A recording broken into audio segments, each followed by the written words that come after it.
will go ahead and call the roll, starting to my right. Sutherland here. Marcia Duffy here. Mills here. Caldwell here. Pearson here. We do have a couple of absent, but we do have a quorum, so I declare this meeting eligible for business. If we would please, everyone stand, and Jim is going to lead us in an invocation, and we'll have pledges to the American and Texas flags. Let us pray. Father, we thank you for another day you've given us and all your blessings that go with it. And we're thankful for this opportunity to come together and deliberate the business of the town of Winnsboro. We just ask that you give us the knowledge and wisdom we need to make the proper decisions for the good of the whole of Winnsboro. In Christ's name we pray. Amen.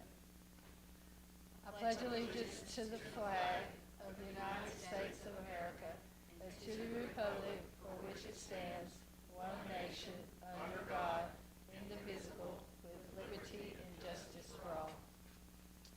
Honor the Texas flag. I pledge allegiance to the Texas, one state, under God, one and indivisible.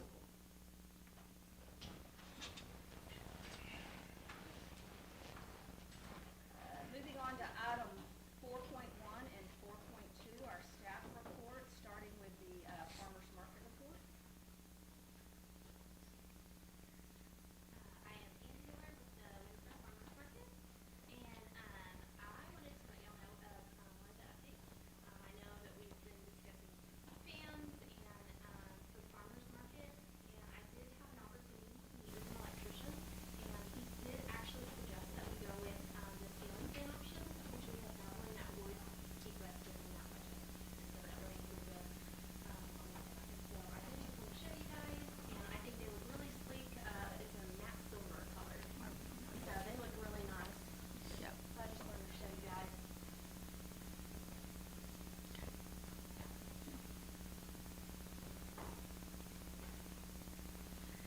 Anything else? Next, we are still doing strong on the voting, so that goes until December 18th. So we're still clear in Texas for the moment, so that's that. Would you like to remind the audience and those listening by way of social media? Yes, so we are part of the American Strongman Trust. They have a farmers market celebration, and they're voting for America's favorite farmers market. Right now, we're currently in the running for one of the top ones for Texas. So that's pretty big news because there's some pretty amazing farmers markets. So it's really awesome for our small town to be up there with those giants. You're to be commended for the great job that you did there and your awesome Yep. vendors, that they have been loyal, dedicated, keep coming back year after year, says a lot about the farmer's market, its reputation, and also all the people that attend. Yes, so thank you very much. Appreciate it. Thank you. Brenda, do you have a quick report? We have a lot on the agenda today, so we're going to be moving through quick.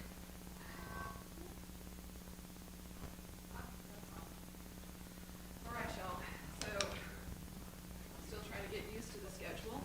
You have last month's minutes on there. You'll look at the city council, you'll have this month's minutes. So I figured if they could have the updated ones, you guys needed to, right? All right, on the front, all these really cool pictures. Market Street is done. There's some tweaking still kind of going on, but yes, we had our event Thursday, and we crossed the line. I've got to tell you, yeah, like, see all this gray hair? Yeah. Some missing. It really was a venture, and there are a lot of people to be commended on that. As you know, it's an all or nothing deal, and we had some people pull out at the very last minute, just a few days before we were supposed to be done. So we were able to find somebody to put up the lights. I don't know if you've seen the string lights. That was never in the conversation that you guys have probably heard at this point. It was on our list of wish list stuff, and I've got to tell you, the guy that did it, he's the one that keeps our lights up. He did it, and he got it done very quickly. He was still at the very last minute at our event, plugging things in. So, Made it exciting. like It that. did make it very, Exciting. it did. No, it totally did. Nobody because knew. Nobody knew. And so looked over at him right before we counted down. I said, is it gonna come on? He said, I don't know. But they did. So kudos, kudos. I won't read the report to you. I'll let you guys do that. And, is there any other questions? All right, Thank you for the thanks. awesome job you do with Main Street and all of our downtown activities. Okay, moving on to item 5, public comments. At this time, we'll move to the public comment section of the meeting. We'll hear from those who have signed in. We have 5 people. I'll call you up individually and just need to remind you, you have a maximum of 3 minutes to address the board. Cindy Ewert, here to discuss item 7.4. Yeah, did we do that now, or did we do that during the agenda item? I believe this is the public comment signing, isn't it? Or do you need to, or do they need to address it during that part? Whether you wanted to have it during. Are you presenting that item? If you're presenting that item, I didn't need you here, but that's okay that it's here. It doesn't hurt anything. Okay. Is there anybody that is not addressing an agenda item that just wants to make some public comments? Okay, come on up, Ms. Duffy. Hello, I'm Siobhan Duffy. I just wanted to come up as in the public comments and let y'all know that I'm grateful for the advertisement money that we got for Hype last year. So I just wanted to take the time. I know it's been a minute and I should have came back, but I had knee surgery in grad school. But I just wanted to come back and thank the board for giving us that advertisement money, because it went a long way for us to be able to advertise when we had the MLK celebration and the MLK play during Black History Month. And I just want to say I'm grateful for you guys, because I just wanted to show you some of what it went toward. Our brochures, the new brochures we were able to get, and it has our website and all of that information on there. I just wanted to let you know.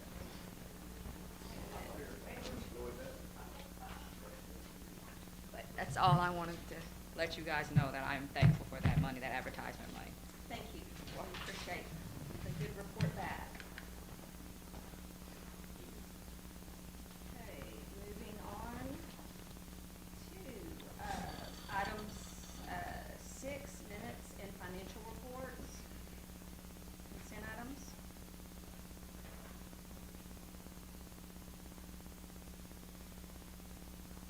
The board have any questions on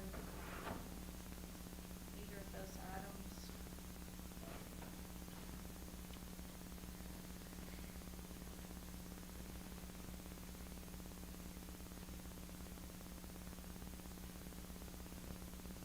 If there are none, can we entertain a motion to approve I make a motion to approve the minutes. and financial reports?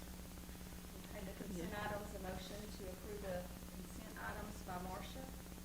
I'll second. Got a second by Jim. Any discussion? All those in favor? Aye. Any opposed? If not, that motion carries. Moving on to items 7.1 to 7.10. Have lots to cover this evening. First up is item 7.1, the parking lot project at North Walnut and East Broadway Streets. Mackenzie, will you be making that presentation? Well, I just want to introduce Brittany Smith with KSA Engineering. She is going to give you guys the details you wanted on the specifications for the parking lot that went a lot further than I was able to communicate to you guys. I'll give you just 1 second before you get started, Brittany. Please note, make a note in the minutes that we now have Gary Bradley present.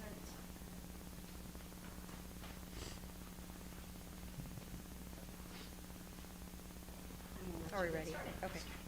So I came tonight to talk about the potential project for parking lot at North Walnut Street and Broadway Street. So this was a project that I think maybe started, Is your microphone on by chance? If you will hit the button, there should be. Okay, perfect. really good? Okay.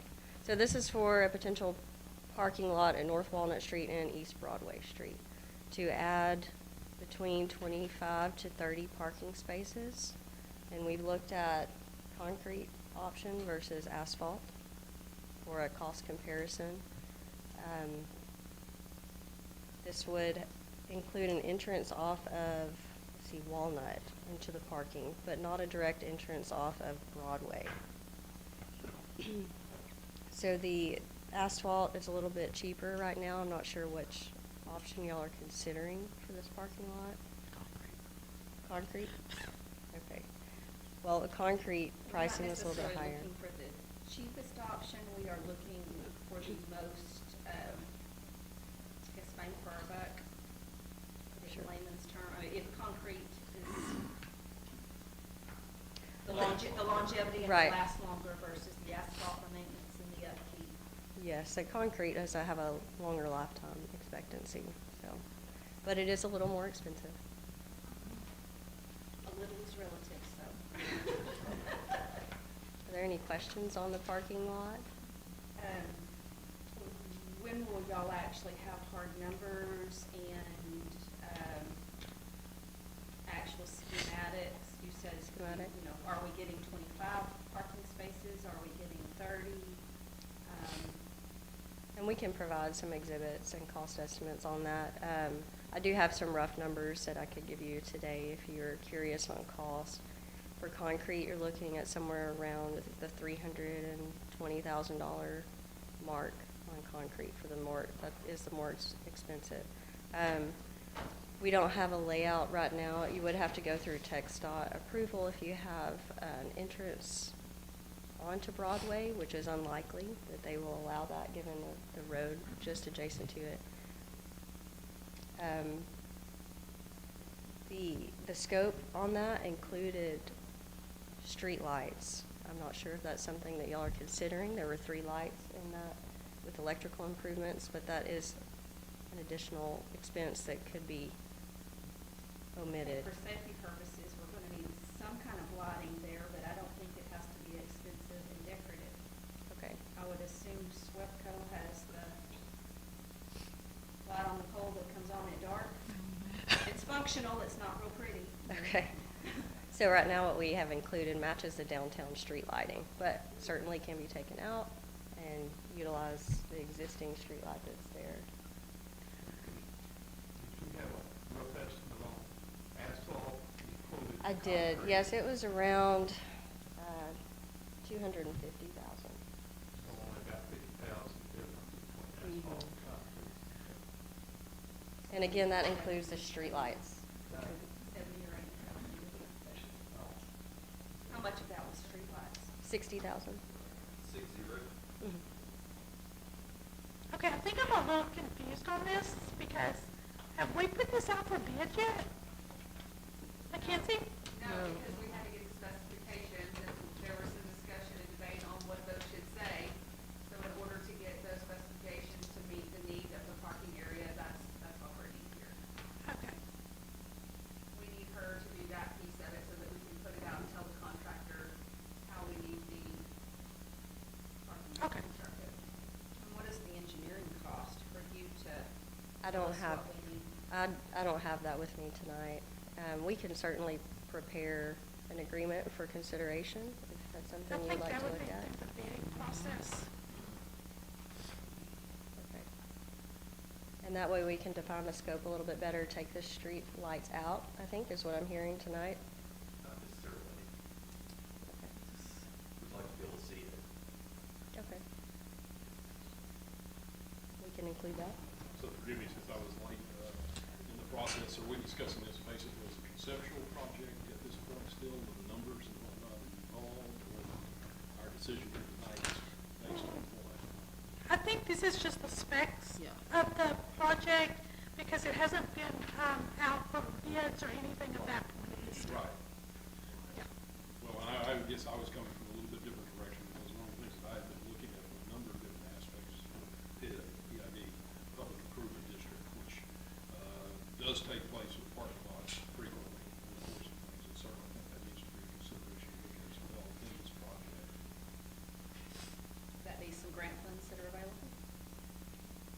Do not know, typically PID funds are driven by the affected district that's assigned, and I do not have all the details on me how you go about doing all of that.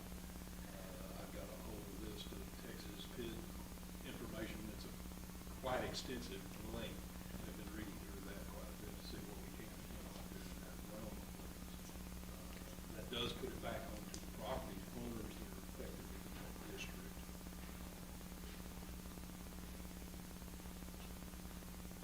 So PID district is a district that's identified and set by council that essentially works as a loan where just the people identified in that PID would pay back whatever the costs were of that infrastructure.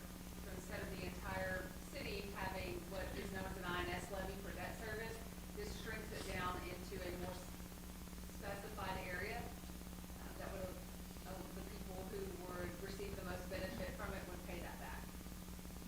That's the way it works. And how And once does it's that work complete. as far as, Once it's complete, it goes away. do they have a say in the approval and the cost of it, or how does that exactly work? We'd have to bring a consultant in to effectuate a true PID that would answer all of those types of questions. It's not something that would happen quickly.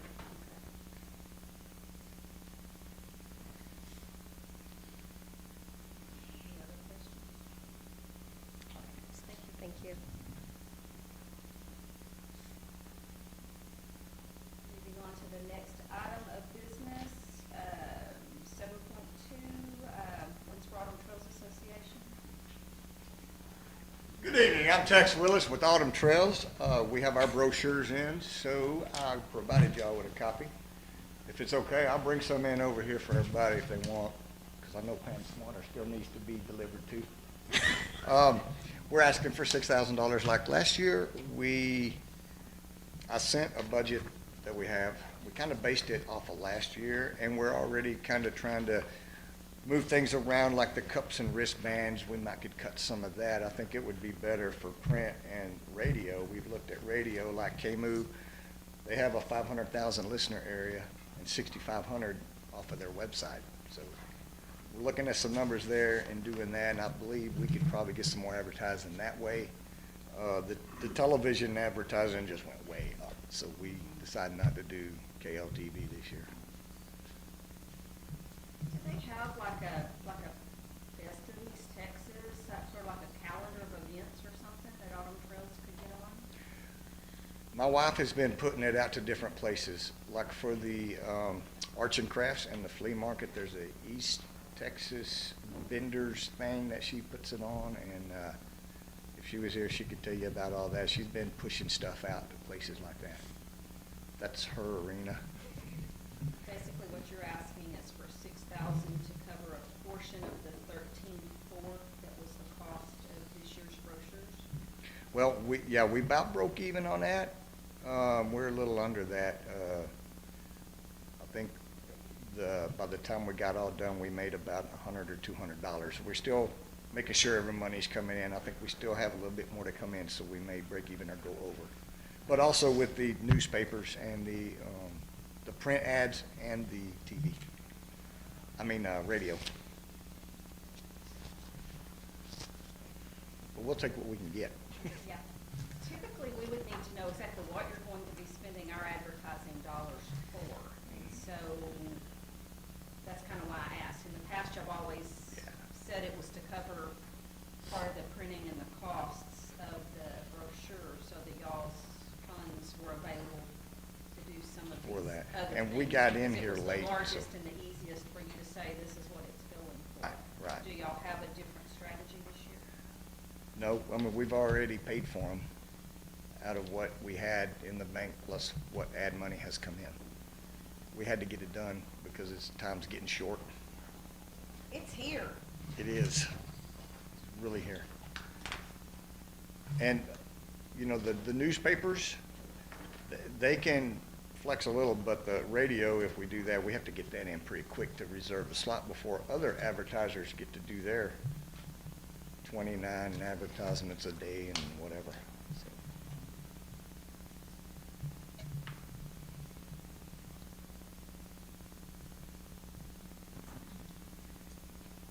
Does the board have any questions?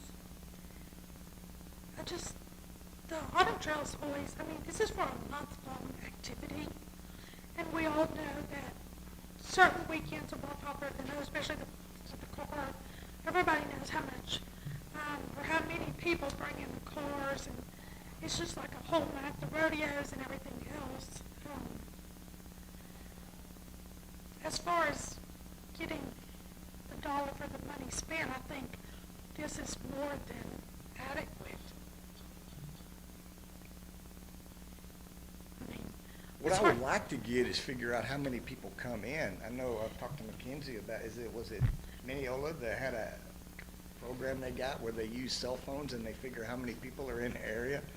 But it's We're working on pretty, that.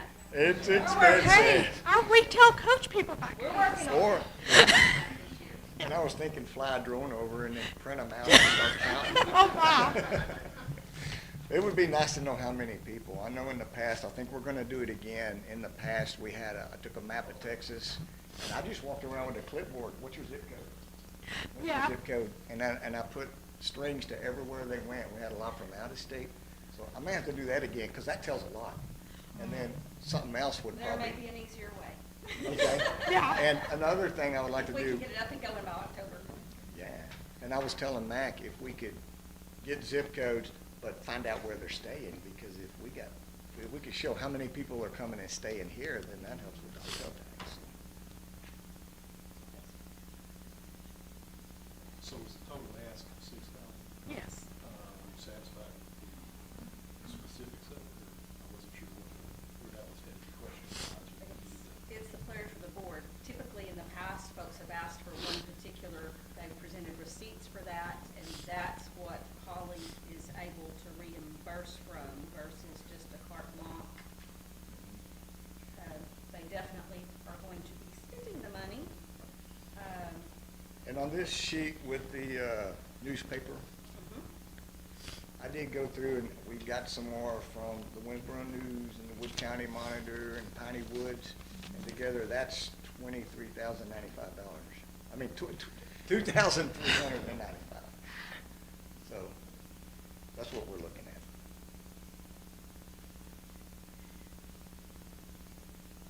I think this is a reoccurring event every year.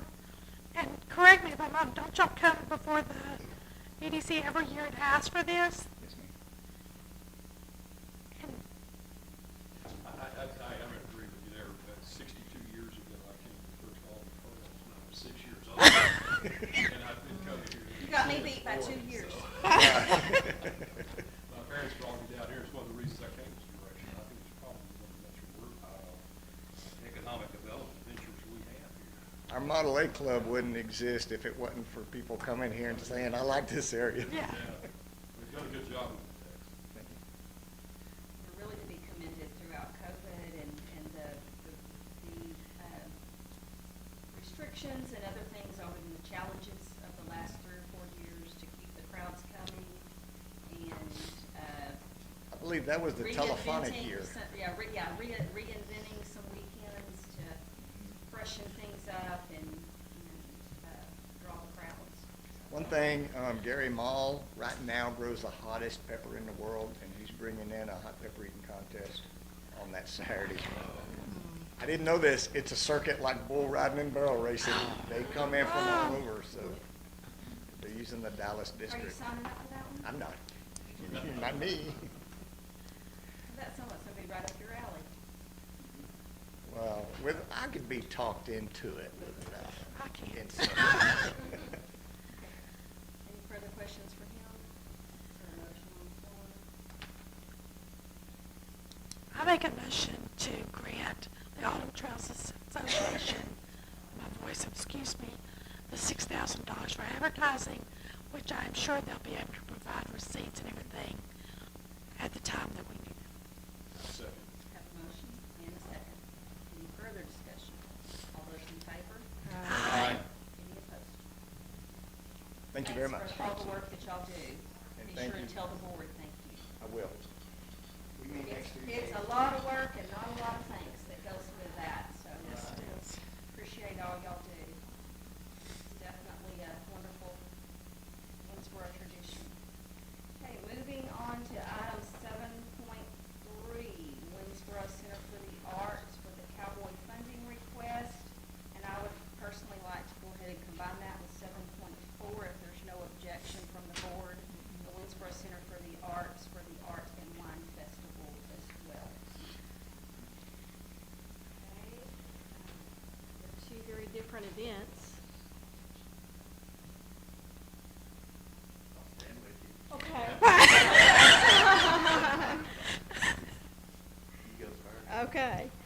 this really quick, or try to. My name is Donna Johnston. I'm with Winnsboro Center for the Arts, here specifically for the Cowboy Gathering, Winnsboro Cowboy Music and Poetry Gathering. It'll be held Saturday, September 30th, and this one-day event celebrates the American West, cowboy life, and the ranching heritage of East Texas. This is our second consecutive year to hold this event, and it promotes Winnsboro as a recognized annual site for cowboy poetry and music gatherings. We strategically placed this event at the end of September to complement and herald in Winnsboro's Autumn Trails Festival, providing even more for folks to love about coming to Winnsboro. Since cowboy gatherings across the state and the country have a loyal following, we expect not only to engage our own community, but to bring in tourists from across the state and other states. Our goal each year for this gathering is to host an interactive series of events which provides a forum for aspiring young cowboys and cowgirls, regional poets and musicians to perform and to be able to interact with professionals in the field. Our strategy is to build awareness of Winnsboro with the people in the cowboy poetry community by bringing the best of the best in this business. This year we have added more opportunities for engagement and education that will be free to the public. On the Bowery stage, our morning entertainment includes local and regional poets, storytellers, and musicians, and offers these folks the opportunity to practice their craft in front of an audience. Outside on Arts Square will sit a chuck wagon offering free samples of authentic cowboy fare served by folks in period attire. They will teach people about life on the cattle drives. In addition, the Outlaws and their drover tent will be set up near the chuck wagon. These gentlemen will also be in period attire and will entertain the public with stories of what it was like pushing cattle down those long and lonely trails. They will provide a visual draw to the festivities as they walk around downtown and Farmers Market to speak with the public. The Gus and Woodrow Mule Team will also be here offering mule-drawn wagon rides. And if anyone would like to learn to lasso a cow, we will have a Smarty roping steer and someone doing roping demonstrations and ropes available for anyone to learn to throw a rope. This was a hit with the youngsters last year, I can tell you. Old West music playing outside will help set the mood for people to stroll around Market Street, sit and relax on a hay bale, and listen to some storytelling while they sample cowboy beans, cornbread, and cobbler. And a longhorn steer backdrop offers the selfie opportunities to remember the day's activities by. We've also partnered with many of the local downtown restaurants who have agreed to feature a cowboy gathering special on their menu that day. And we're encouraging downtown businesses to decorate in cowboy theme to help celebrate this event. We also invite people to get into the spirit of the cowboy culture and dress Western or in period attire and just have fun with it. The day's festivities will culminate in 2 ticketed concerts that day. The 4 p.m. concert features award-winning musician Kristen Harris, who is a favorite from last year, and award-winning poets Teresa Burleson and Jay Snyder. Kristen's impressive resume includes International Western Music Association Entertainer of the Year for multiple years, Female Performer of the Year for multiple years, and other prestigious awards. Jay Snyder has been recognized as Cowboy Poet of the Year and is the current Oklahoma State Poet Laureate. Teresa Burleson has been awarded the WMA Female Poet of the Year multiple times and Cowgirl Poet of the Year by the Academy of Western Artists. The 7 p.m. evening concert features highly acclaimed award-winning entertainers Andy Hedges, Pip Gillette, and Grammy Award winner Dom Flemons. The accolades of these 3 entertainers are too numerous to mention. Dom and Pip both play traditional cowboy music on guitar, banjo, harmonica, bones, and more. I want to hear the bones. Andy Hedges' vast repertoire includes classic cowboy poetry recitations, obscure cowboy songs, Dust Bowl ballads, and blues. This event helps preserve our own local ranching and dairy farming heritage and brings attention to Winnsboro as a destination for future cowboy gatherings. Since people that follow cowboy poetry, again, are a very loyal following, we want Winnsboro to be known as one of the better places to go, especially in the Upper East Side or the east side of Texas. Everything west, there's quite a few west and down south, but on this side we will be it. Having these well-established professionals in concert will provide the excellent entertainment for our community and attract more tourists here to shop, play, dine, and stay overnight. And they do have a following. I received a call from one of the performers last week wondering if we had specific lodging here in Winnsboro, and I gave her the names of a few Airbnbs that I knew were still had availability, because several of them are already sold out. And that's a good thing. Yes, that's a very good thing. And I love that the restaurants are getting on board with it too, and they're gonna have fun with it as well. And we're gonna be promoting those restaurants and sending people out to them between the concerts and so forth. And in closing, cowboy poetry gatherings, especially with performers of this caliber, of course, are very expensive to produce. We believe that having the cowboy gathering events right before autumn trails will give folks one more reason to come to Winnsboro in the fall and see all that we have to offer. Since these entertainers are well known among the cowboy poetry followers, they bring our event to the attention of fans all over the state to come to Winnsboro and hear them. And we still need sponsors to help cover the costs. We're asking the Winnsboro EDC for $5,000 to fund specifically the cost for the entertainment and help with the lodging. Thank you. I do have budgets here if you want specific numbers on costs. I think it was submitted, wasn't it? There was a budget.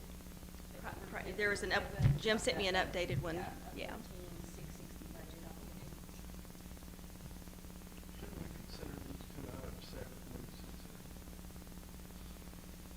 Yeah, I mean, this is one? Okay, I thought you said Well- combine them together. we can, however y'all will do it. I think we ought to consider them separately since they're separate agenda items and events. Adrian, you have any concerns with council and two separate? I do have concerns about that. I think that's why we was gonna do them together. Is I that, mean, it can be one lump sum to the Winnsboro Right. Center for the Arts. and to- divide it amongst the two events. Go between the two events. I don't know the council's, I just can't remember it to be, and I don't want it to be stricken down. That's why if we combine it, I think it would be better to present it as one item to the council instead of two individual. On Art Wine? I mean, it would still be the same dollar amounts. There's a question about whether a Fox Center for Arts can ask for two different things in a year. We want to make sure that it goes to the council, so if we support it and enter it as one item, Okay. you can split, and then we'll yes. just between your fall events. Do you understand this? Does Sure. that make sense? I just don't want us to approve it and it get knocked down somewhere else. I'm just here to ask for it. You don't have a 5 minutes. No, mine's gonna be short and sweet. I felt bad because I didn't have anything written down. So I was like, I bet you I can didn't- wing it. I hope so. So I'm Chris Brown. Y'all know who I am. I own the gallery downtown. I'm actually co-chairing Art and Wine this year, and it's such a privilege to be able to do that, because it's one of the reasons why I moved here. Is the first time I saw it, I thought it was so well done for a small town to have so many people come, and the quality of artwork that is displayed and juried, and the food, the wine, everything is just top notch compared to a lot of smaller events like this. This year, it's going to be a little tricky because we are in competition with Tyler. They've decided to have their own Art and Wine Festival and hold it the same weekend we hold ours. So I decided to hire the person who helped me with Bloom do all the PR work in the Dallas area. We also have PA, but we're asking the same amount as we had last year. A lot of the money is going to be spent on advertising. We're also doing information booths at each entrance to find out where these people are coming from, where they're staying, all of that good stuff. But hopefully, as a business owner, I'm here to say we've had a hell of a summer because of the storm, because of the heat. So all of us need a little bit of extra help this year, and I hope y'all can do that for us. So thank you. Chris, Oh, 5,000. could you just remind us how much Bloom did bring in? Well, I don't know exactly. I know how much it brought in for me, but I can tell you, after speaking to all of the restaurant owners and people, that it was the best day that they've had. So, Daniel with Taco Dive said it's the best weekend he's had since he's open. So That's what it's all about. yes, Thank you. and Kudos. and not just like even her coming up, and we're all connected, you guys. And we're doing something in this town that a lot of towns don't do, and it's coming from the heart, and I think, we're onto something, and we just gotta keep it going, so. I have one more question for you, Donna. In y'all's budget that you presented, Mhm. you have $4,000 asked from the WEDC. So is I that? haven't seen that. Did that get sent, did Mary send that to you? I don't know who sent it, but you wanna see? Yeah, I think it is Mary. It's Mary. She signed that. So, I forgot what she said. four. This was that big one, Winnsboro EDC, 4,000. She told me five, that's okay. Because we were all of these alone are over like that.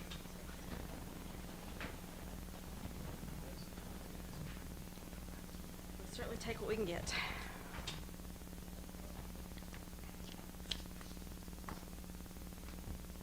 Obviously, that works better than going the other way. Yes, yes.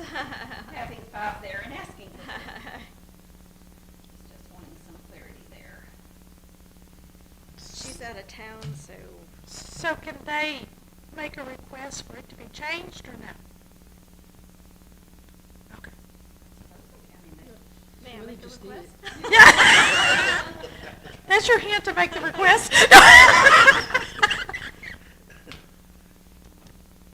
think the total ask that I'm hearing here is $10,000 to support 2 fall events for the Winnsboro Center for the Arts. To be split equally amongst the Cowboy Weekend and the Art and Wine Festival.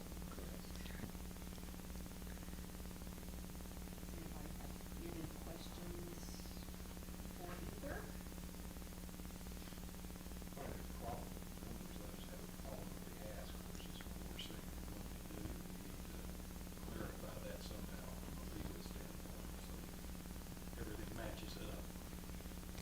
Well, I think, Either put it into the motion. well, I think when you put it into the motion, you're gonna have to say that with the correction for 7.3 to be changed to 5,000, yeah.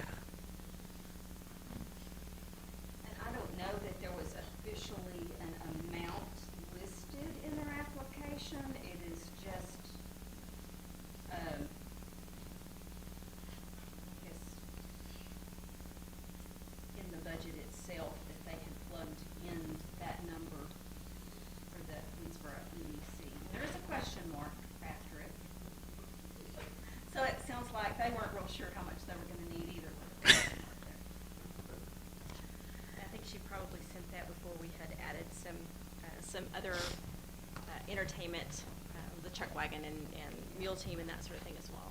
I believe last year, is this the same thing as what the October Roundup was last year, but on a much larger scale? Yes, it is, and we've rebranded it, so it'll be the same name year after year after year, and it'll be recognized among the following in the cowboy poetry. Looks like we did 2,000 for the Roundup last year. That was and specifically for marketing. 500 for the Art and Wine Festival. So it is 2 events that we have sponsored in the past.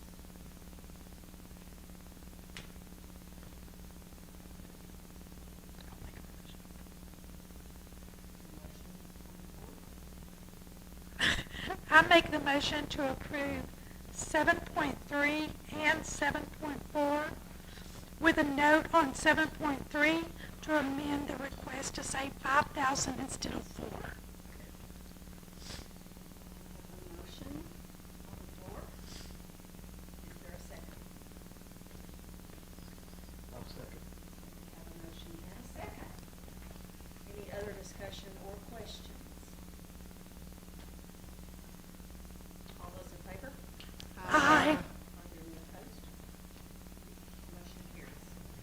Thank you very much. We'll make that recommendation to the council. Thank you. And they will look at that next week, at their meeting, so we will know. Very good, thank you. Thank you.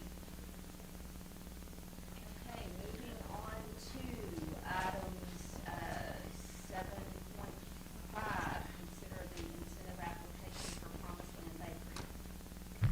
All right, hello. All right, everyone, hello. As a result of the, and I'm going to read from the, I'm going to stick with the script. As a result of the June 15th storm, I am here to we get to the mic? I'm here to request the WEDC to consider a cash grant of approximately $24,000. As you know, the bakery suffered extensive damage. We are reopening next week, September 14th. The amount includes $3,864 for interior and exterior electrical work needed due to storm damage not covered by insurance. $2,800 to repaint the one mural that was damaged in the storm, and to add signage on both the east and west walls. I don't know if you remember, but within the last month or so, I was able to put up these 4-foot tall metal letters, bakery, that's spelled bakery, and they went with the roof across the street. And we did not go back with a pitched roof because it was not best for the building, so those letters can no longer be used. So that $2,800 is for signage as well as repair. Finally, I received an $18,000 estimate for a generator to run freezers and refrigerators. The contractor who gave me that bid has not seen the equipment. We just moved it in today, but therefore he estimated high. If there were a grant of cash, that I would base that on actual costs. So whatever that ends up being. This would be a permanent addition to the building. My appliances are vital to protecting, saving the business during power outages. So I'm going to share a few facts that I think will help demonstrate that the bakery is a viable, stable, profitable business that will be here for many years to come. We originally opened November 28th, 22. We were open 7 months until the storm closed us for the last 3. I originally invested $200,000 in restoring, remodeling, and starting a new business. I've been very pleased with how things have gone. I feel like from here on we are going to see a positive cash flow. The P&L that I provided gives you some idea. February through May, of course we didn't have a full month in June, a little up and a down, but we were definitely on an upward trajectory, and I believe that's going to continue to come now that we've made those, gotten through the first 6 months of all those new investments, all those expenses. I think we're really stable, and it's going to be great. I have 3 to 4 employees that are all returning, ready to get back to work. We've loved supporting the Winnsboro ISD. We employed a student who was part of a work program at the bakery. I have not taken a paycheck to date, but based on an improving P&L, hope to change that. But very prepared to do that. Based on January through June, I estimate the bakery will see 12,000 to 15,000 visitors this year. This includes local residents from all walks of life as well as visitors from around the state, which is just as I had hoped from the very beginning. It's actually come to pass. I want you to know that approximately 80 to 90% of bakery sales are not taxable in the state. It's just the state law. So the estimates on page 3 of taxable sales income to Winnsboro is, okay, but just the reality. The P&L is exciting to me. We have our feet under us, and we are about to experience Autumn Trails and the Art and Wine Festival for the first time. I talked to other owners in the area, and they saw 25 to 100% increase in their businesses those weekends, and I don't see why we would not experience the same. As long as we continue to make an excellent product, which we will, I expect our reputation to grow and to be in business for many years to come. I'm very excited about Wood County Walls, that new opportunity that the city is joining in with. My two murals that are about 2 years old now I think will be a must-see on that tour. And I think it will contribute to our longevity, will be a significant part of that. Another exciting thing, I really can envision a westward expansion of the downtown area. It's not just about Main Street anymore. It's, all the way over to Barrel House. And I think Promised Land Bakery is going to be a neat part of that. The parking lot, the things going on up and down Kathy's Bakery. But I think all those things are going to happen, and we're excited about being a part of that growth. Promised Land Bakery is more than a source of sales tax. We are a big source of revenue for the city as a small business that has demonstrated demand to both residents and visitors. We're committed to being a part of Winnsboro's economic growth and development. Thank you for your consideration, and I'm open to questions if you have any.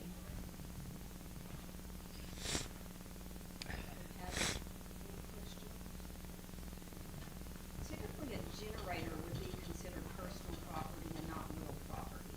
And so, you maybe explain to me how yours is considered a part of the building and real property versus personal property? Well, I don't know if I can answer the question that you're asking. My opinion is that it is attached to the building and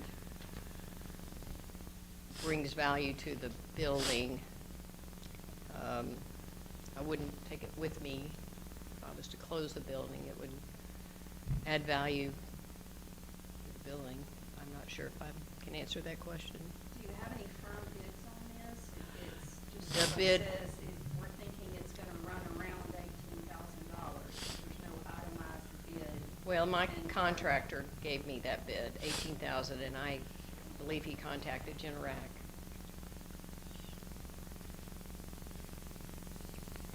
That's, what I have in writing is the email from my contractor that says, That's where I'm getting this from. Yeah. Electrician estimates generator to run around $18,000. Right. And so that's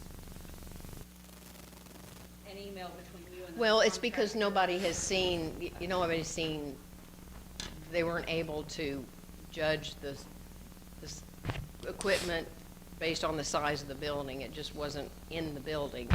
I've just recovered that today. So they estimated high. He did say that, which it does sound high to me. So, if it was closer to 12,000, that would be wonderful. But it is basically the essence of what I do and would be in support of my business, which is why I asked. So, Ms. Dana, you have how many, refrigerator units that go in there?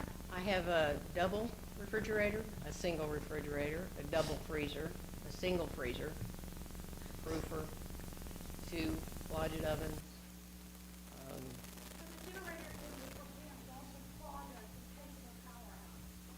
Definitely. And it's something we just can't all load our cars with food and transport to everybody's refrigerator at home, which is what we've done on 2 or 3 occasions and lost product. But I see our business growing. I am putting in an additional bakery case for people to be able to see product, and I think sales will reflect that. And so I've specifically purchased more capacity freezers and fridgers, but it's very scary loading them up with perishable products. Let me ask you this. Do you think that having a generator in times that, before somebody uses the weather, that would be detrimental to your business to have a generator? That way your product is not lost every single time power goes out.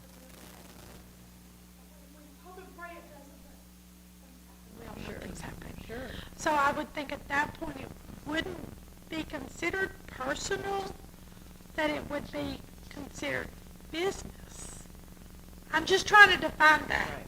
that personal and business. I don't have a problem with your definitions. towards that. And I don't have a problem with Bernie's Promised Land Bakery, but my principles and where I come from on what EDC is about and what it needs to be about, and that is economic development. I cannot personally, from a personal position, support $18,000 for a generator, because I can go right back to less than a year ago where we have an individual who got $15,000 for an X-ray, who's now out of business, and as I heard of this week, doing business in Mount Vernon now. And I have a problem, and especially from a small business, and I'm just, what influence on you, I'd say that if it's a leather factory, wanting to start out and do the same thing. I have problems putting in parts and parcel of product that should be part of a business plan and should go forward in these type of situations. And while even though you say it's attached, I can point to three major generators for businesses in operation here in town. One of them extremely huge, but I guarantee you I get an 18-wheeler back it up and head on that trailer and out of town in an hour. And it's just, and that's no influence on you. That's just what we have to look at from the perspective of who we're putting the money, that we have to find the best, absolute best purpose for generating economy in this town.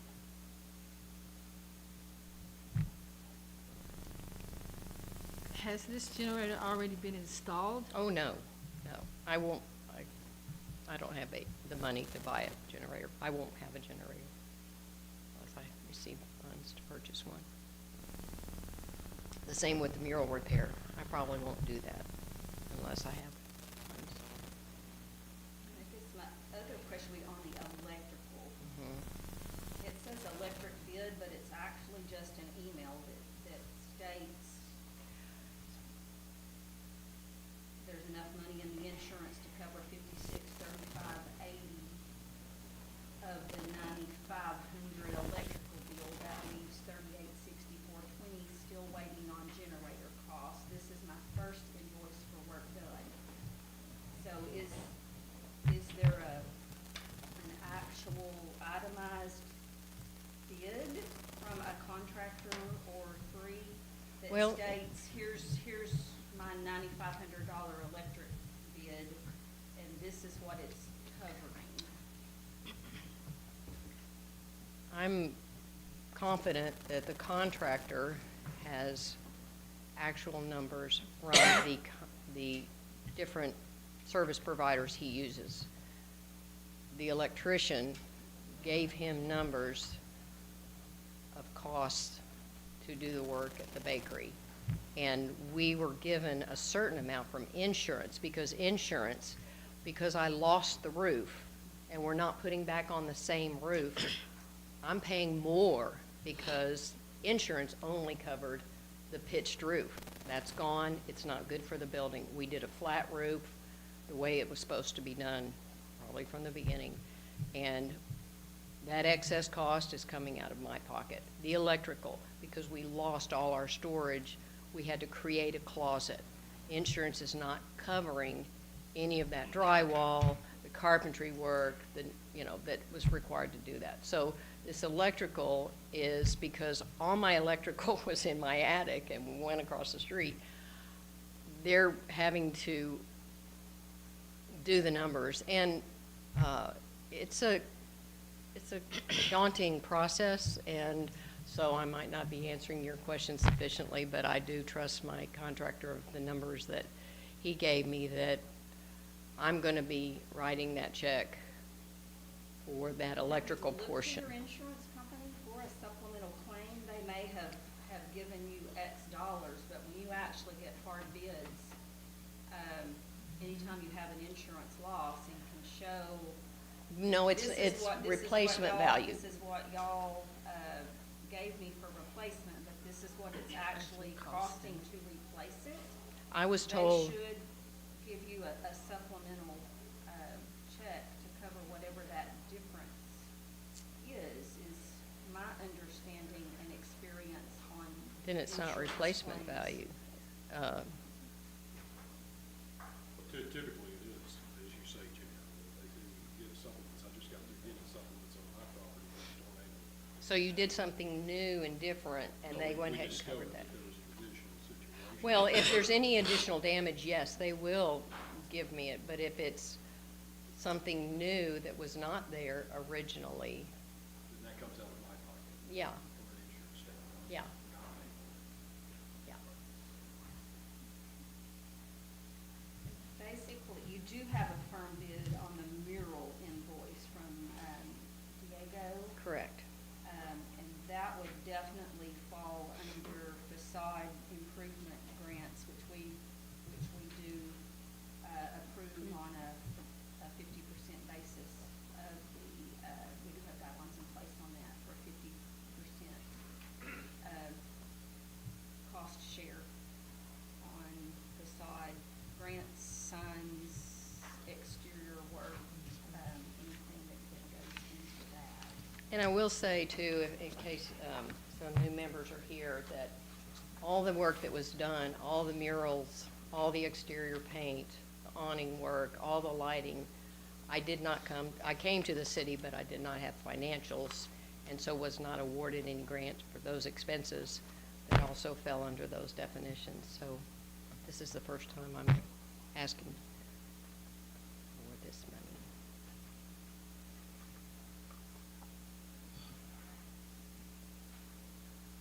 Did insurance cover any of that loss?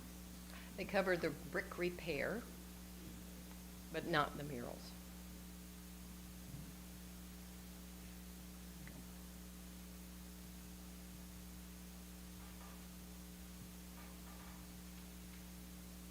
Anybody else have any questions? Is the facade grant a separate application or is it? It's all part of this, it can all be on the same application. Okay, so, okay.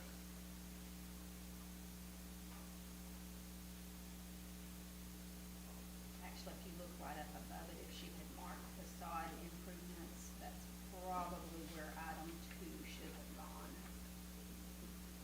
Since it is repairing the exterior of the building.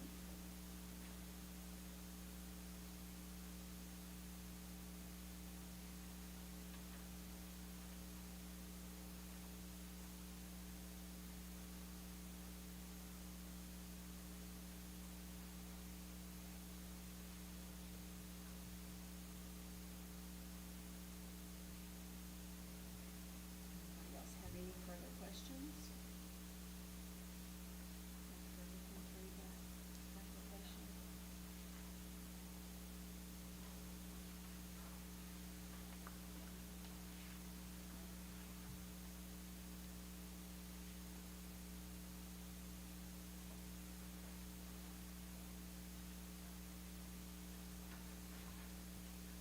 Back to the electrical, why was it the insurance was not covering your electrical losses?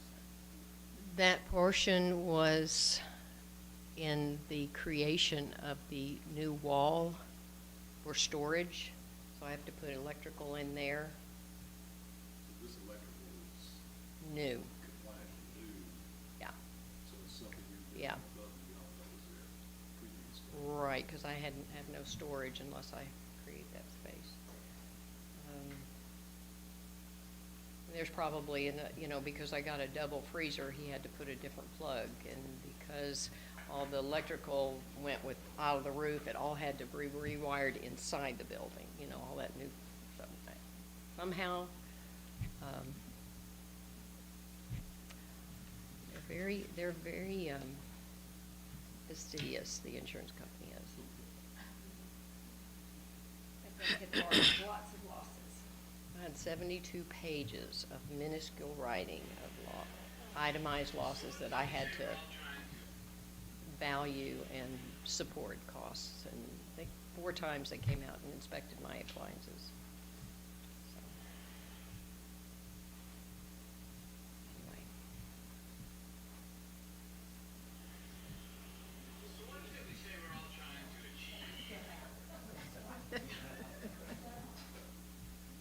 Any other questions regarding this request that anyone has of Dan?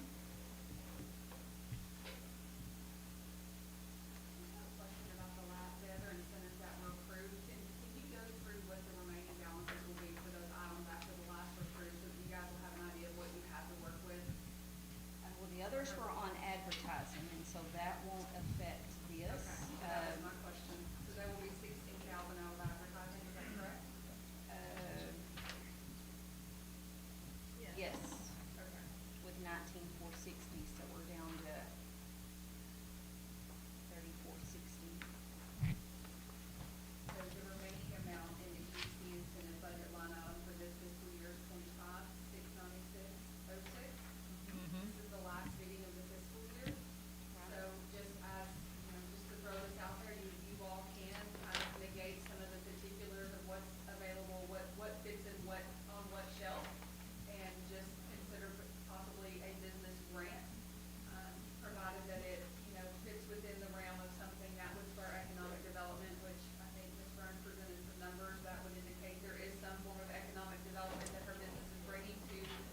I felt your pain.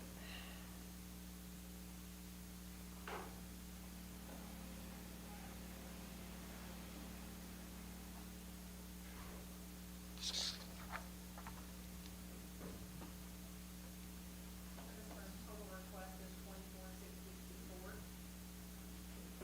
And then the balance in that, and you all have the funds those funds in front of you.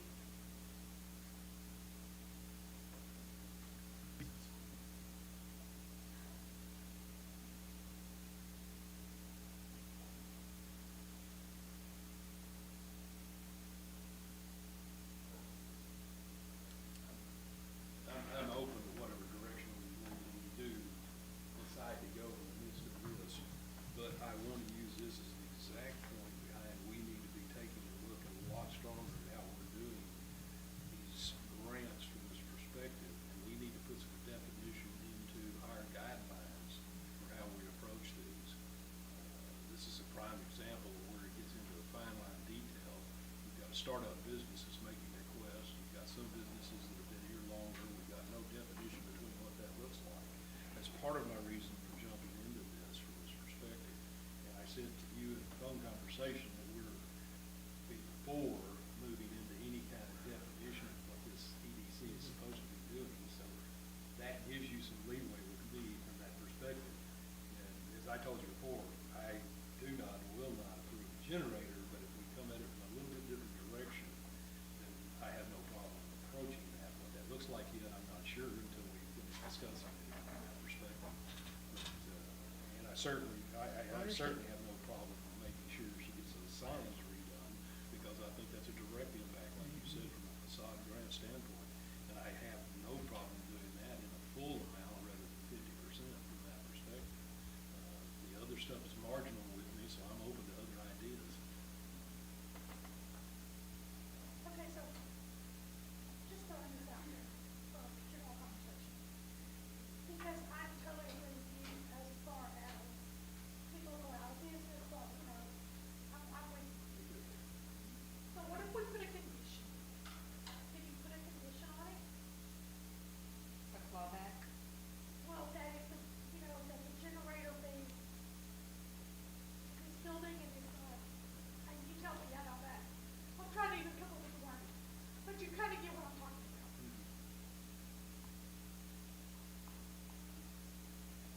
I'm not sure what that looked like, Yeah. and I'm not sure it could Yeah, be from the done. from the standpoint of a generator, it's Legal still standpoint. legally personal property. It's Yeah. not If I, real property, so, you know, if we can go about it in Okay, a different angle. But okay, look, I think I approached even the generator because I understand there was a business that I think came for air conditioning and received but funds. okay, but you're. So here's my question. That was to be used We have, daily. I know of a business that has two huge generators that are purchased for that business. It was not purchased as personal property. It was purchased for that business. So where do you draw the line? Another question on the generator part would be, I understand the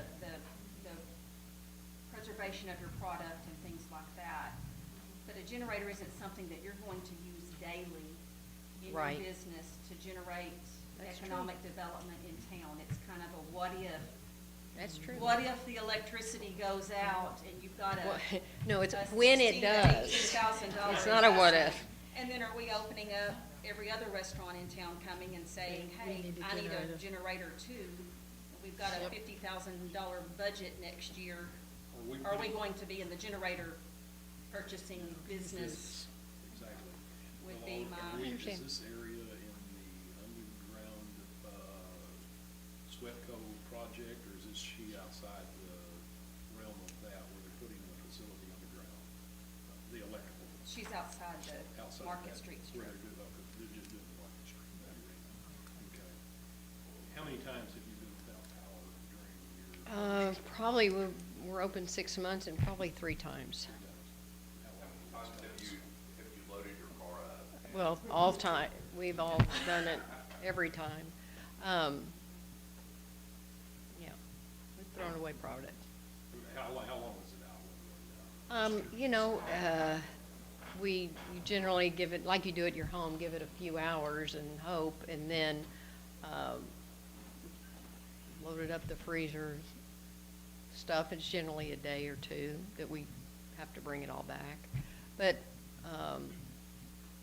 if things, there are certain things that we've had to throw away, just boxes of stuff, because once it defrosts just a little bit and then you refreeze it, it's not the same quality, so we throw that away. But I am excited about growing and having more product. We're gonna try to sell frozen pie shells, frozen cookie dough, frozen cinnamon rolls, we're gonna begin to market that. More pies, more choices, things like that. So I think the addition of a double freezer is because I'm going to fill it, so. Okay, so let's throw this out there. I'm trying to come up with ideas, don't know how to fly here. So, I can see, of course, the art, of course, the electric, I'm not even sure what I'm talking about. What if we met you 50-50 on the I don't know if I have that. And how much does the generator cost? Exactly. He said it might be Well, I think that's what 18,000. Well, it's Is it probably a 12? minimum Is it of 18? 12 Is to it- 15. Everything else contingent to make it contingent Can upon we get receipt on the receipt? with the maximum of. Yeah. I just, in the EDC guidelines, also just reading through these, Mr. Darley, you made a comment that made me question our incentives. And so I did go back, and there are some established criteria for business grants, which is what the application is asking for specifically. And in the grant section, it says the degree to which a specified project meets the purpose of objectives of the city, the relative impact of the project is what will be used to determine the value of the incentive. And so if she's asking for a business grant, according to our current, I don't disagree that there's room for improvement in these, but according to our current incentive guidelines, the value of the project should be determined based on the objectives of the city and the impact that the project will have. And there is both objective criteria and subjective criteria. Ms. Burns did meet the objective criteria with the submissions that she provided. And then the last sentence says value of the economic development incentive provided. The specific considerations will include degree to which the individual project furthers the goals and objectives of the community. So I just wanted to make sure that you guys understood, within the business grant guidelines, those are the parameters that have been set out as of today.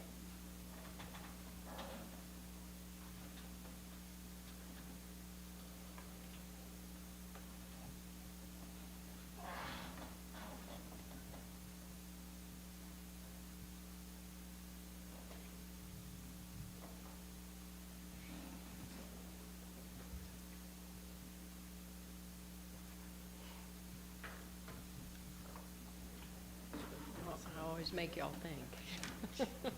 I always have to.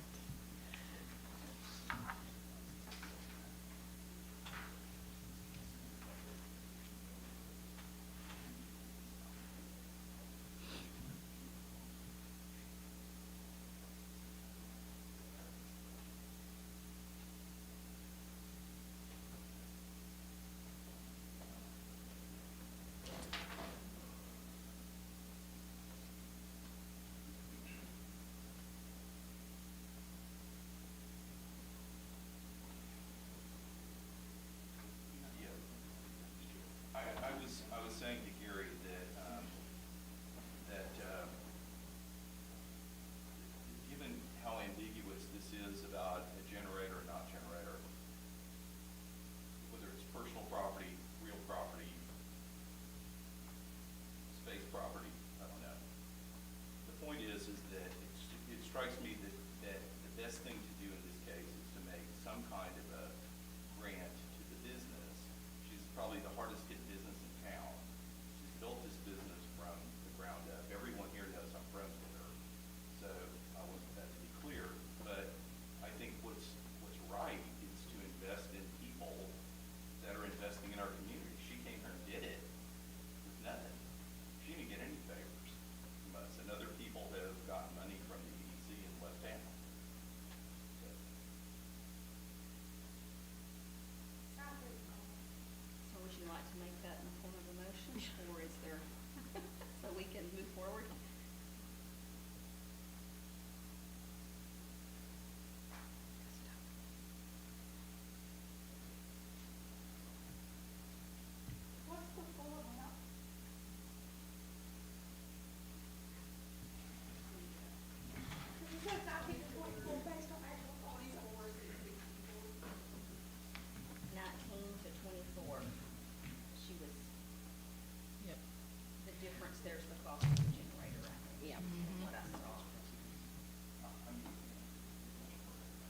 maybe the starting point will be this coming year, the 21 budget.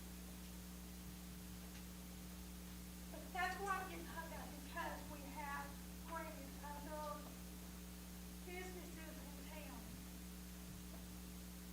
before. And she has already come before, she come before us before and looked at us, and it was simply because of the finances and stuff. But, and she's invested her own money into this building. And, you know, this was basically an act of God. She didn't somebody to crash it or, I mean, it was an act of God. So that's where I'm getting caught up why we can't do it. Because that's why I would say that's why we shouldn't. So that's what We shouldn't what? I'm no, sorry. we should grant her as a business. Because it's hard for me to say, well, we granted air conditioners, blah, blah, blah. So let's stop with her.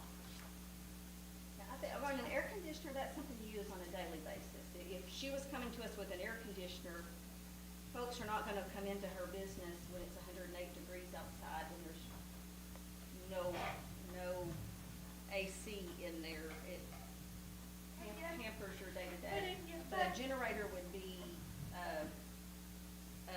what if I might need to use it 2 or 3 times a year, not a daily. Okay, but I would have to something. argue that.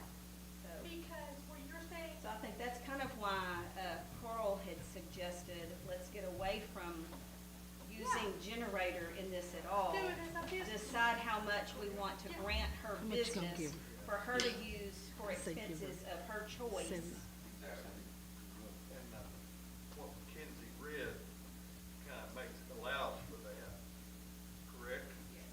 Well, I think part of this is too, we've already set a precedence from a dollar standpoint. Carl even made mention of this, and that is, I think you said 14. We've already. It's actually 15, I was wrong. 15, okay, we've already gave away 15 for an X-ray machine that I wished I had. I don't know what I'd do with it if I did, but we gave one away. And what I do not want to do tonight, and if we can come up with another way to word this, and do a similar situation where we can give 15 as a grant for the business I think that just and needs not to be call made in it the form of a gen- motion from you, that Okay. it's. Okay. Make that motion. That's what I'm getting at. Somebody make a motion, please. Let's start out the bat with it. I make a motion that we change this to a business grant across the board of $15,000 to the business as stated, Brumsland Bakery, excuse me. And that being to be used as needed under her guidelines, however that needs to be. Okay, we have a motion on the floor. Second. Is there a second? We have the second. Okay. Is there any further questions? No. I need clarification. How much are we approving? 15,000. On the floor, the motion. We've got a precedence of 15 for an X-ray, we've got 15 for Coyote, and I think that's probably a good basis. Yeah. And that's part of where I was headed. I don't want to set a precedence tonight and call it something it shouldn't be. And we call it a grant, we're open, free, and home next time it comes around.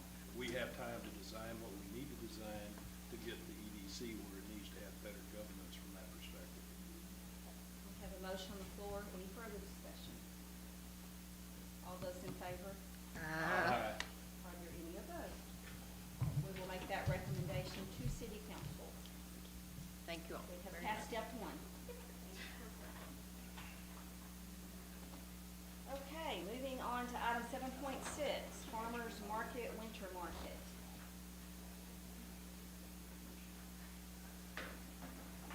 Hello again. Yes, so the farmers market would like to do a winter market throughout the winter. So that would be, we would want to do it once a month. And we've kind of looked at the date. Saturday is the best date for that. It doesn't run into any holidays. It also doesn't conflict with trade days in Canton. And so we were looking at the second Saturday having winter markets those mornings from 9 until noon at the pavilions. Okay. And your ask from us? For your blessing. All right. For your We can do blessing. that. Maybe we Just have the a motion blessing. on the floor.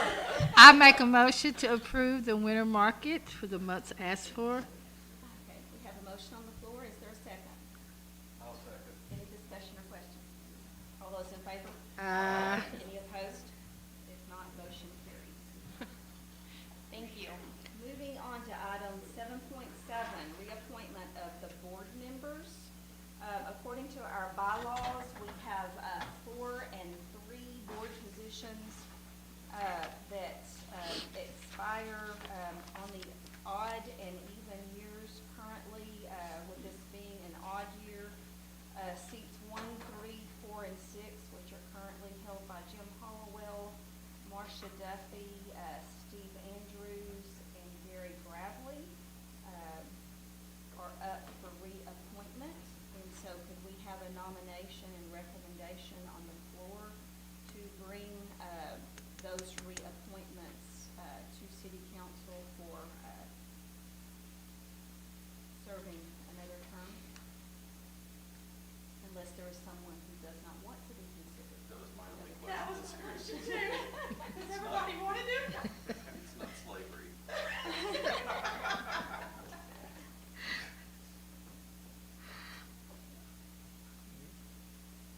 I'll make a motion to, send to city council the 4 people's names in question, the seats. Seats 1, 3, 4, and To 6. be approved by city council. Second. We have a motion and second. Any discussion? All those in favor? Aye. Are we allowed to vote if we're up? Any opposed? Thank you. Also, at this time, we need to entertain nominations for chairman, vice chairman, secretary, and treasurer, to take those recommendations to the city council as well. Historically, our city treasurer, who is currently Holly Parker, our city finance director serves as treasurer, and our city secretary serves as secretary to the board. So that would be Holly and Angie to serve in those 2 positions. And so need to also discuss and have nominations to also send chairman and vice chairman positions to council for their approval. We don't have one right now. It was Preston Morton was the last one that we had, and he resigned several months ago. And we didn't have anybody wanting to step up and take care of that at that time, but I feel like we can definitely fill both positions with folks that would be willing to serve. Someone like to make a nomination? Okay, I'll do it. I nominate Jan to stay as chairman. Would you be your chairman? I have one more term I can serve before. And, Gary as vice. I second that.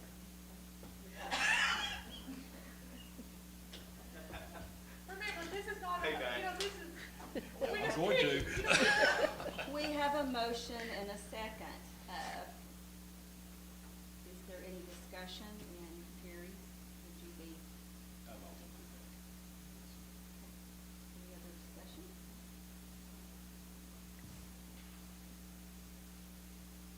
All those in favor? Aye. Any opposed? Could we also now get the recommendation to send to council Holly Parker to serve as our treasurer and Angie Pike to serve as secretary? I move that we nominate Holly Parker as treasurer and Pike as secretary. Second. Have a motion and second. Any discussion? Ladies, are you so willing to continue service? I'm not sure. Well, that wasn't a. Oh, come on. Y'all do such a great job. I'm not sure. Okay. All those in favor? Aye. Any opposed? I'll see that those get to council. 8, migration of the current website to our city's website. Is there someone here to speak on that matter for us?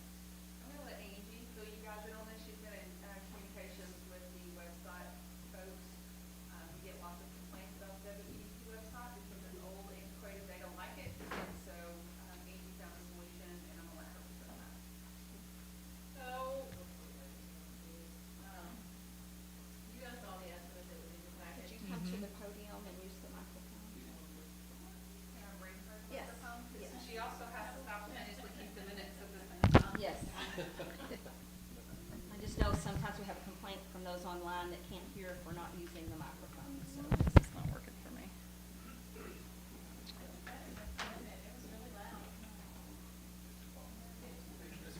Anyway, so you have the estimate for the cost.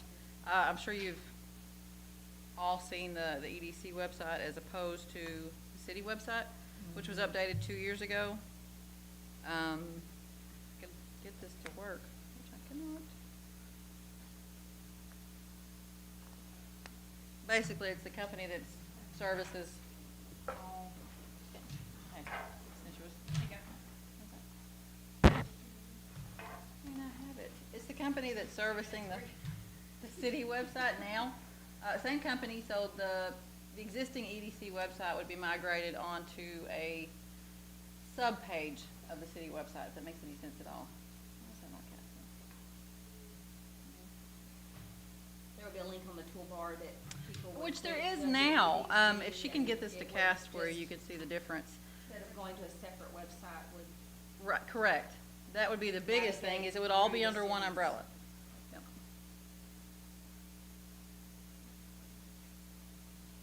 Okay. Always so good. Current cost for the EDC website is through Wix. What did I tell you? It was like $800 a year. I mean, it's cheap.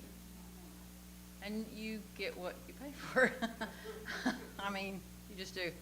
So, right, sure. So that's the existing city website. This is the current EDC website. You see they look nothing alike. But you got two different platforms.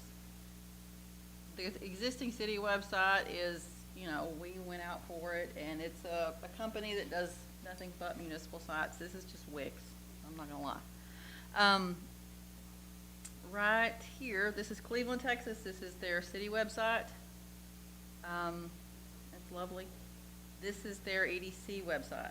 So you see the formatting looks very similar, but these global navigation buttons are specific to the EDC. So, for example, current city site.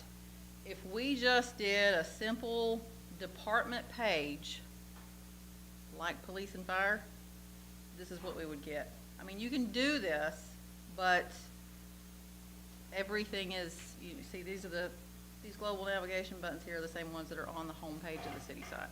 So that's the big difference. That's why there's cost. These are specific to EDC. And here's another one. This is Winnsboro, Texas. These are all, if you search our site right now for EDC, it will probably take you to the department page for EDC, which is, it's just a landing page. That's what we have right now. And this is fine, but, you know, if you really want to up the ante with what you're doing, this is probably not sufficient. An extra cost, What? is there an extra cost to put it on the city? There is. So that's what's in your packet. It's $3,000 up front-ish. I see it. And then instead of paying, oh, I'm sorry, I misquoted that. Instead of paying, what are you paying now for Wix? Did I pay you 500? You said 8. I know, I lied, I'm sorry. That's what you would pay annually if you upgrade. I think currently we're paying,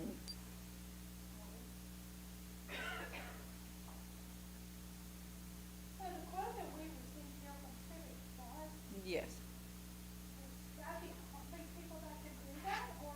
yes. Because the city website is Civic Plus, so it would have to be through them. And which do you recommend, the standard or the premium option? For us, I think the standard's fine. Premium, you're talking about much larger cities that have a whole lot more information they need to put on their EDC page. We just don't have that much. And if we had to have things updated through the year, they would do it at. That would actually be me. The 3K upfront is really to migrate the existing, website that's on Wix over to Zipcast. That's why we're having that upfront cost, is they would handle that migration process. And then after that, is it $900-something a year? 813 under the standard, so it's not a huge cost there. So that's I think definitely with us having invested now in the retail coach, and I'm gonna assume that the city council approved that, or will approve that. We need a professional site that they can use for marketing, Winnsboro and the WEDC versus just a landing page that has our logo and. May I suggest that we study this issue further instead of trying to make a decision tonight?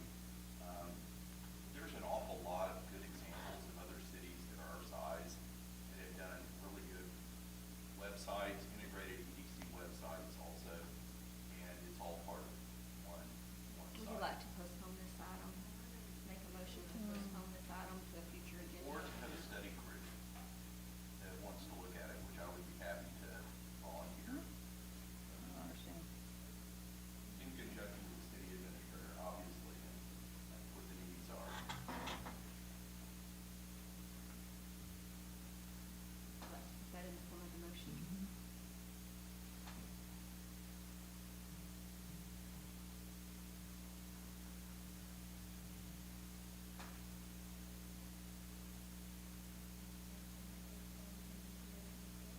Thank you. Motion to postpone. And the creation of a study group to study the issue. Okay, we have a motion on the floor. We have a motion by Carl, and second by Andrea. Is there any further discussion? All those in favor? Any opposed? Not motion carries. Moving on to item 7.9, executive session. Oh, shit. Well, you can turn it off. In accordance with Texas Local Government Code, exception,